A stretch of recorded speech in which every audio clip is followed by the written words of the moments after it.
stunning car interventions, a lot of vigorous racing, some scary, heart-stopping moments.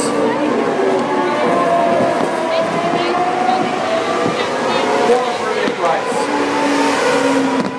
And Vettel and company challenging each other as the champion drivers who have outperformed the rest of the field here this evening.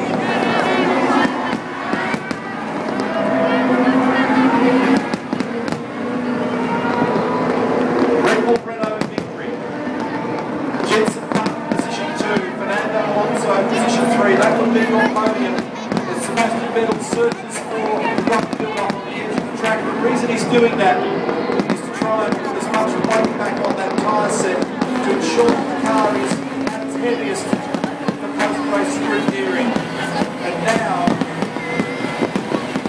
moving in to the Allianz victory area.